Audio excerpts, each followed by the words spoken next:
Hi guys, welcome back to another Real Talk episode. We are on episode number 33, Woo. and I am back here again with Mark Woodring, our Director of Investments. And today we are going to be following up on last week's vlog episode on how real estate never sleeps, especially during the holiday season and winter season as we move into the colder weather. Do you want to go ahead and kick it off? Yeah, sure. Thank you. As we were talking about earlier, with the days off that are our upcoming holidays, whether it's Thanksgiving, that break from Christmas to New Year's, a lot of people are out there and they're looking for houses, whether it's an investment property or primary residence. So the real estate market, like we said, really doesn't sleep because there always needs to be something to be sold. So although we had mentioned earlier that maybe some of the banks or something like that aren't working, real estate agents, here at Freedom Real Estate Group, we're constantly trying to communicate with our investors or future clients on what's available and what questions that they have about those real estate. The one thing that I didn't get a chance to talk about earlier was that when properties are listed, or at least this is what we see trending like kind of in real estate, is like when properties are listed on the MLS or even like during like the winter months, it's usually for a very serious buyer because nobody wants to move in the cold, right? Right. And so if you're putting your house up for sale, as a realtor, if you're putting your house up for sale, like you really want to sell it versus a lot of people may wait for that maybe April or May through October. Sometimes things like just moving into school districts and stuff may play a role in that. But of course, it's a lot easier to move in 80-degree weather than it is, in possible snow. So most of the time when somebody is listing a house or something does become available, I mean, it is a very serious shopper, a very, hopefully serious seller as well. Yeah, I was actually going to mention that as well. Even look at the real estate side of things with getting the properties rented. Yeah. Things happen and life happens and people need to move. People want to buy a house. Maybe they have an opportunity right then and there to buy a house where they may not have had it before. So like you were saying, it's definitely a serious buyer or prospect looking to rent a property. Same goes with investments. Maybe it's end of the tax year or even the beginning of tax year. Yeah. Can you elaborate any on that? You know a little more than I do. Yeah, right. Enough to be dangerous. But so, yeah, sometimes at the end of the year, you're looking to either pick up that investment property, or if one of your strategies is to make home improvements to your secondary or investment properties so that you can use those as tax advantages. Obviously, each state has different laws as to what they can allow for that. So contact your CPA. But yeah, sometimes at the end of the year, you have money that you need to do something with. And so, buying an investment this time of year is fantastic. And I know that we have, I think, a lot coming down the pipeline here. Absolutely. Because the crews, even though the days are getting shorter, the crews, are still hungry to work. And so, it really, I don't think matters whether they're working in the night or working during the day, but we're churning out some properties here. Yeah, absolutely. And I feel like we're so adapted to Ohio weather. You never know what you're going to get. It could be 70 degrees tomorrow. Actually, I think here soon it's going to be like 64 like on Thursday or something, and it's been snowing the past 2 days. It's crazy. But yeah, they're definitely hungry and definitely always working, and which correlates with kind of what I do, marketing end of things, is keeping up with the Bulldog Renovations team, seeing where they're at in renovations. That way we can push those out to investors and I can plan emails and marketing for those property in advance with the holidays coming up and whatnot. You definitely have to make sure that you are planning around those holidays. You don't want to bug anyone on those specific days. I know personally I don't like to be bugged, but I certainly will help and answer if needed because things happen. Like I said, life happens. And I've had to work on the holidays in the past. No big deal. You have to do what you have to do. But definitely planning ahead of that and making sure that you are getting your social media posts out there, you're having your websites updated and scheduled for certain things and emails scheduled and things like that. But also planning for the new year and creating goals and setting new goals, looking back what you did the previous year with sales and marketing, what worked and what didn't work, and creating those new goals, sitting down together. Do you have any feedback on that you want to add? As far as the goal setting, I mean, again, I know that sometimes when you're talking with investors and when I talk with investors, you do have to strategize as to like what you plan on doing in the upcoming year. How many properties do you plan on purchasing? What kind of purchasing power do you have? Are you liquidating something to pay for it? So you're right. I mean, goal setting is one of those things. And so again, just tying it back to what we're talking about is that like real estate is not a 9-to-5 job. No, for sure. It is not. Like, we might be able to come into the office from 9 to 5, but the reality is I know that you answer emails late in the day. I know that I'll take calls 10, 11 o'clock at night because a lot of our investors are on Pacific time. We even have some that are in Hawaii. So these are people that are getting off at work 5, 6 o'clock at night. They've got some questions, so they shoot us a text, give us a call or something like that. So, I mean, it's I love real estate, because it's like that. Right. I mean, if I think I came in and did a 9 to 5 every day, I'd get pretty boring. So properties are always changing. Our inventory is constantly changing. I mean, right now, I mean, it's a hot market. Absolutely. I think we talked about it a little earlier, but rates right now, interest rates are still low. So again, that comes into that kind of preparing. You know what I mean? Like, I don't see the rates, and again, don't hold me to this, but I don't see them like going crazy in the next 6 months or something. So as they tick up, you can obviously plan accordingly. But that it is great to obviously have that goal set like you were talking about. Yeah, absolutely. I know, like, so going back to it's not a 9 to 5 and everything. I know personally, I'm looking to buy a house, hopefully this spring and or summer. You have a real estate agent yet? No, but I may know one.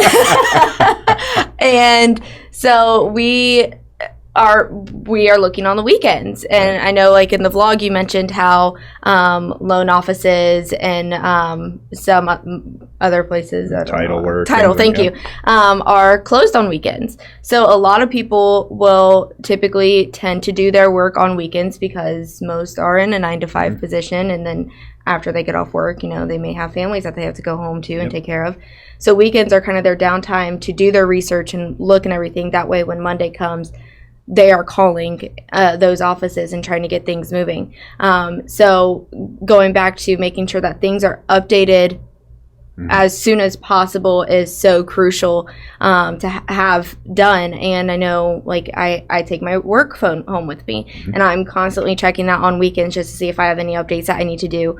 And then I'm fortunate to also have an office and my laptop and everything at home that I can just hop on and quickly do, or I can also do on my phone if I'm out and about and not right at my computer.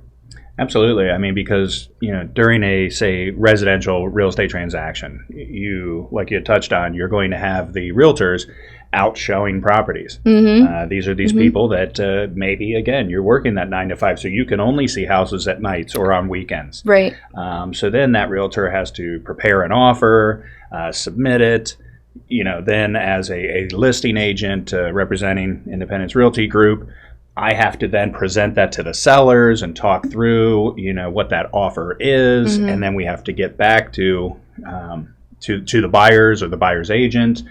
Right. So you're definitely doing a lot of work. I mean, I can definitely say that with a straight face that I've done deals up until midnight because you're working back and forth with the agent and the buyers and the sellers in coming together on a deal. Yep. And then once that deal is struck, then that's really the beginning of everything, right? So then they got to contact inspections and have those performed, and then the appraiser is ordered by the bank. So there's all these different parts and moving pieces that move that down the line in order to close. Right. And so with real estate, like we keep saying, it's not a 9 to 5 job. No. I would say the majority of our work is done not during traditional hours. On weekends. Yeah. You're working with stuff, you're replying to inspection things, you're maybe answering questions for the appraiser, the transaction coordinators we had mentioned earlier.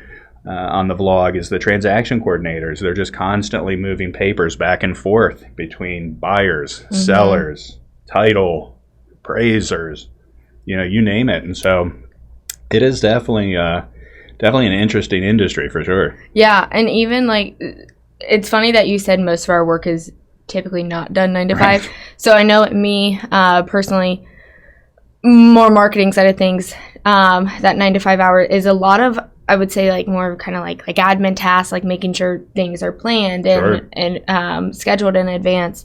And then on weekends or after hours, I feel like that's when I start getting a lot more updates coming from you and or Tiffany or Carla about a property. Or even on Monday when we have our sales and marketing team meeting, the first thing I ask them, like, do we have any updates on this? Because so much can happen so fast over the weekend, or even in a short period of time, Sunday night between the time I get back into the office Monday morning. Right. Especially with, like you said, so many of our investors not on Eastern Standard Time. They are in several different other time zones. Right. And so you have to line up with what they're doing because we are trying to provide them the service and give them an exceptional experience. Oh, absolutely. In fact, you even touched on this, is that our contractors, some of these guys work on the weekends. Yeah, absolutely. So I could be having a conversation with an investor on Friday, and we walk into that meeting on Monday, and it's like, oh, wow, that house is done and ready to go. So it is so important that the marketing that you and your team do is getting those things ready to go, because they can change at a moment's notice. Oh, yeah. Things could be happening on that Monday meeting. By Wednesday afternoon, it's a fresh new batch. So, I mean, I encourage everybody, like, pay attention, because things are happening fast as we grow as a company and grow our crews. We're able to turn out investment properties. So when you see that VIP list, sign up for it. Oh, yeah. Because it's going quick, because, the inventory's out there. But, again, right now, this time of year, very serious buyers, keeping their eye on properties. Definitely. Yeah. Gosh, I think we walked in this morning and we were like, oh my gosh, you sure that's ready? Yeah. That wasn't even ready on Thursday. And it's like, yeah, I was actually thinking that we had our BAM board meeting yesterday, which is where we do an overview of all of our properties. And just from yesterday to today, I think there were like 1 or 2 properties that said that it's like almost completed or it's halfway. And I was like, hold up, just yesterday, there wasn't even a crew assigned. Right. Like, what? It's insane how fast we are moving. And how, like I said, quickly things can change, and just having to be on the ball with that and knowing what is going on and knowing how to prepare for it. Yeah, it is great. I mean, it definitely is exciting because, again, that when you do come into your 9 to 5 week, that you never know. I mean, you could have 1 property, 5 property, 10 properties to sell. It's really makes for an exciting day. You never really playing around it. I know your calendar, like mine, probably is like ebbs and flows. You're just kind of moving things around to jockey things in as information becomes available. So. Oh, yeah, absolutely. I'm constantly, I feel like, going back between you, Tiffany, and the rehab team. I'm like, okay, where is this property at in rehab? And then, okay, cool, we have a contract going out on this one. Oh, can we send this one out? So it's insane. Absolutely. It is. But I'm not complaining about it. It's good. Yeah, it is good. And then you were also talking about this as well. Like, so with our rehab crews, they do external projects as well. So, not only are they helping us with renovating a property and getting it ready either for a turnkey solution or residential real estate, but they're able to work with our investors on, taking a property that's maybe either on the turn or could use some updating and doing those projects as well. Yep. So again, that's part of that real estate that's just constantly evolving, updating your property. You may be looking to refinance that, and so you're putting improvements into the house. It's just an awesome industry to be a part of, and I'm super excited to obviously be here with this company because, like you said, I mean the days are great. This is the best job you could have. It's just constantly working. Yep. But enjoying the work that you do. And so it's very cool. I know every once in a blue moon I'll have a day where I feel like I have nothing going on or nothing to do, and I'm like, this is weird. What am I missing? What's not right? Something's not right today. Then you open your inbox and yeah. it's like, what surprise. Like, oh, my inbox. I wasn't signed in. That's what happened. Exactly. Absolutely. So, yeah, real estate that never sleeps. Yep. It truly is, because it is it's an awesome industry. Mm-hmm. You know, we're happy to obviously be a part of Freedom Real Estate Group and turning out great investment properties, turning out great residential properties here in the Dayton, Cincinnati MLS. I obviously appreciate all the work that the marketing team does, because you guys make my job a little bit easier, for sure. Well, thank you. All right. Well, I don't have anything else. Yeah, no, that was great. I think we covered everything. Obviously, if anybody has any questions about either what we do or what's on the horizon, please, stay tuned. Yeah, there's absolutely. more to come. Absolutely. Well, as always, we appreciate you guys all for watching and or listening. We are available on all major streaming platforms. If you guys have any questions or comments, you can comment below if you're on YouTube, or you can reach us at podcast@freedomrealestategroup.com, and I will be glad to address any questions and or concerns, or direct you to the correct people if you're reaching out to someone specific. And we always like to end this with invest smart and live happy. Thanks, guys. Nothing on this show should be considered specific personal or professional advice. Please consult an appropriate tax, legal, real estate, financial, or business professional for individualized advice. Opinions and information on this show are not guaranteed. All investment strategies have the potential for profit or loss.